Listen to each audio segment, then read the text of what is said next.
प्रिय विद्यार्थियों, BA second year का यह सेकंड पेपर पिछले व्याख्यानों में हमने संघवाद के बारे में अध्ययन किया, फेडरलिज्म। उसी श्रृंखला में संघ राज्य संबंध का हम अध्ययन करेंगे। संघ राज्य संबंध, यूनियन स्टेट रिलेशन, यूनियन संघ, स्टेट्स राज्य रिलेशन संबंध। भारतीय राज्य व्यवस्था प्रश्न पत्र के अंतर्गत यह आता है। केंद्र और राज्यों की सरकारों के बीच सामंजस्यपूर्ण संबंधों की स्थापना करने वाली संघ प्रणाली को सहकारी संघवाद की संज्ञा दी जाती है। इसमें संघीय सरकार शक्तिशाली तो होती है, किंतु राज्य सरकारें भी अपने क्षेत्र में कमजोर नहीं होती हैं। दोनों सरकारों का परस्पर निर्भर रहना इस अवधारणा का महत्वपूर्ण लक्षण है।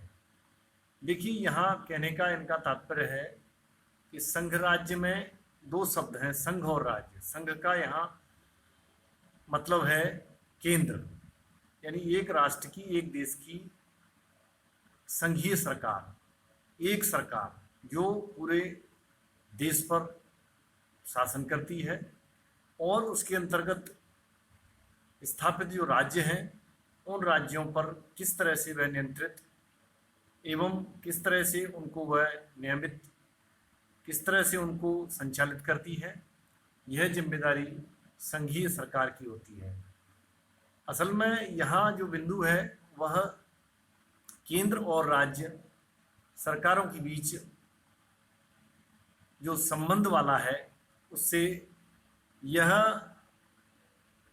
इंगित करता है कि संघीय सरकार शक्तिशाली तो होती है, लेकिन राज्यों की जो सरकार है वह अपने आप में केंद्र को एक संतुलन देती हैं, क्योंकि केंद्र का जो निर्माण हुआ है वह राज्यों के ही समेकित संतुलन से वह देश पर राज्य करने की शक्तियां प्राप्त होते हैं, जैसा कि संविधान में हमारे में वर्णित है।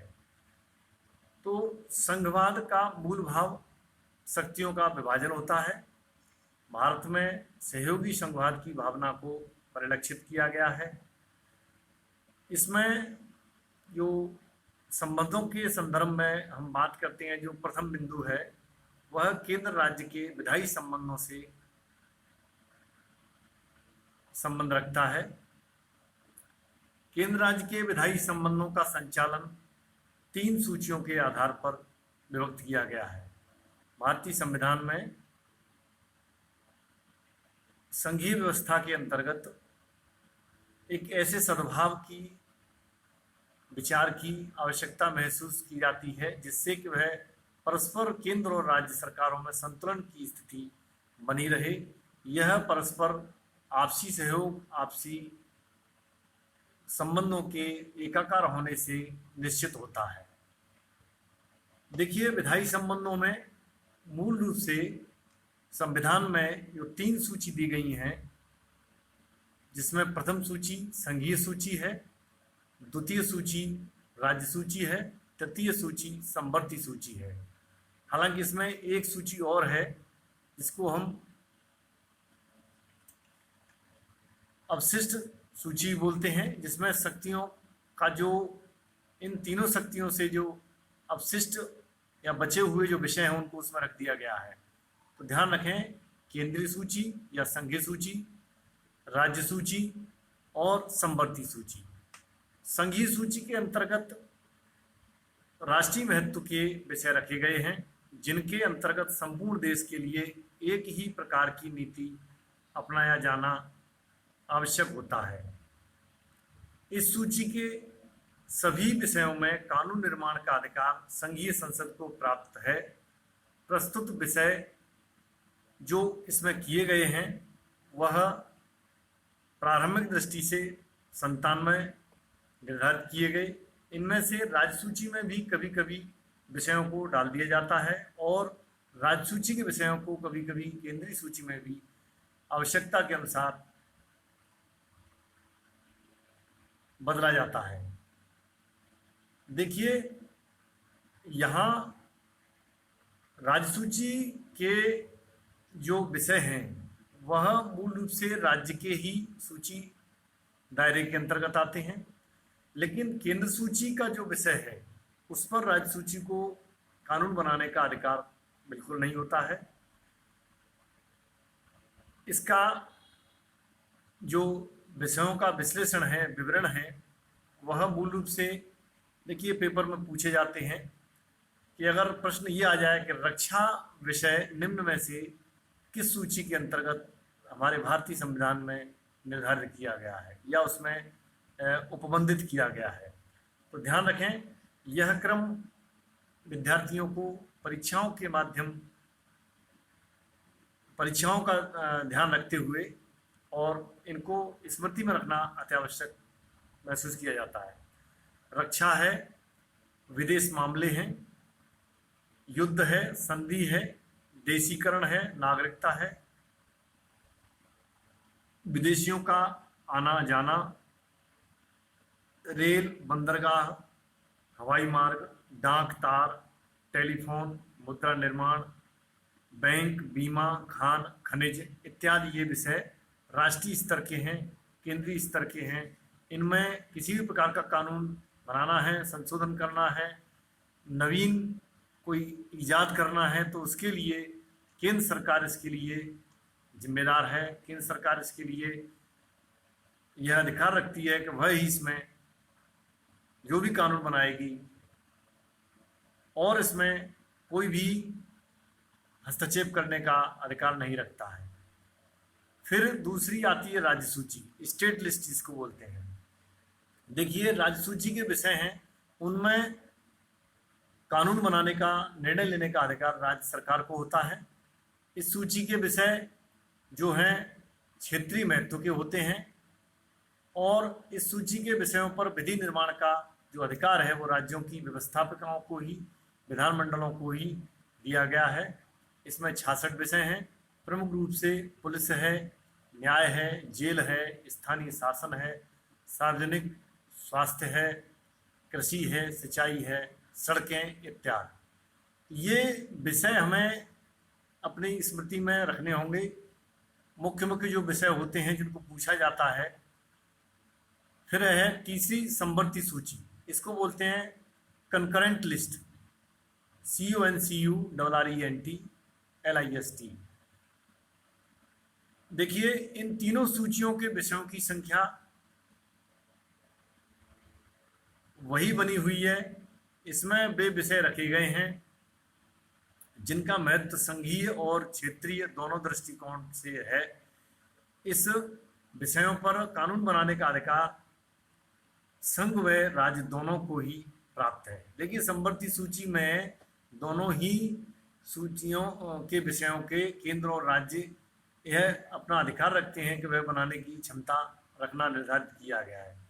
इस सूची के विषय पर दोनों परस्पर अगर कहीं विरोध की भावना उत्पन्न होती है तो ध्यान रखें सामान्य रूप से केंद्र सूची का कानून ही मान्य होगा।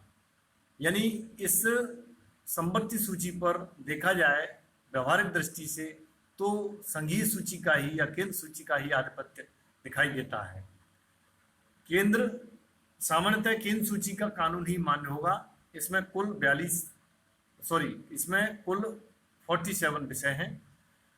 ध्यान रखें, फौजदारी, विधि निर्माण, निवारक निरोध, विवाह, विवाह विच्छेद, दत्तक, उत्तराधिकार, कारखाने, श्रमिक संघ, औद्योगिक विवाद, सामाजिक सुरक्षा, पुनर्वास, पुरातत्व, शिक्षा व वन आदि।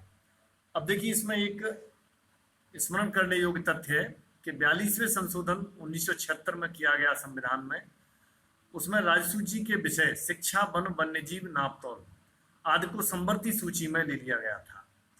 तो ध्यान रखें, संख्या कम ज्यादा होती रहती है।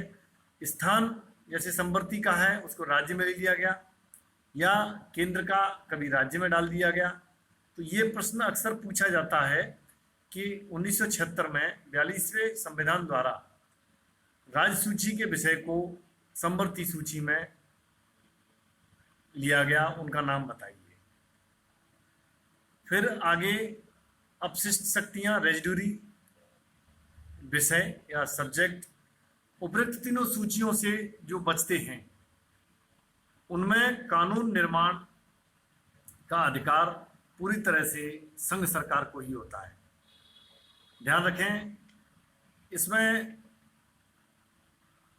जो विषय होते हैं वह ऊपरी तीनों सूचियों से जो अपशिष्ट हैं, बचे हैं, उनको इसमें सम्मिलित किया गया है और उन पर कभी भी इस तरह का विवाद या कोई राज्य स्तर का या संघ स्तर का मामला मसला संघर्ष पैदा करता है या कोई ऐसी स्थिति बनती है तो उसमें केंद्र सरकार या संघ सरकार का निर्णय स्थायी रहेगा एवं उसके निर्णय को ही उस सूची के अंतर्गत माना जाएगा।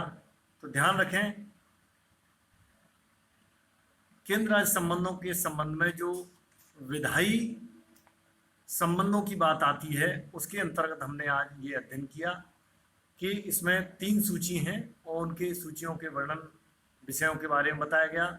ये बड़ा ध्यान रखने वाला तथ्य है कि तीनों सूची अपने आप में बहुत ही भारतीय संविधान के परिप्रेक्ष्य में एवं राज्य सरकार केंद्र सरकार के सफल संचालन हेतु विषयों का विभक्तीकरण करना अत्यंत कारगर है और अपने अपने क्षेत्रों की सीमाओं में रह करके, हालांकि इसमें व्यवहारिक दृष्टि से केंद्र सरकार का आधिपत्य रहता है, लेकिन फिर भी विषयों का विभाजन करना, शक्ति का एक तरह से राज्यों को देना, राज्यों के अस्तित्व को यह निश्चित करता है कि वे अपनी सरकार विधायिका के द्वारा गवर्नर के सहयोग से या गवर्नर संवैधानिक पद के माध्यम से, नियम कानून के माध्यम से संचालित कर रहे हैं। ये बड़ा ही महत्वपूर्ण विषय है। तो ध्यान रखें, केंद्र राज्य संबंध में या संघ राज्य संबंध में विधायी संबंधों का जो संदर्भ है वह बड़ा ही महत्वपूर्ण है और इसमें आगे और भी बिंदु हैं, उनको हम अगले अध्ययन में देखेंगे।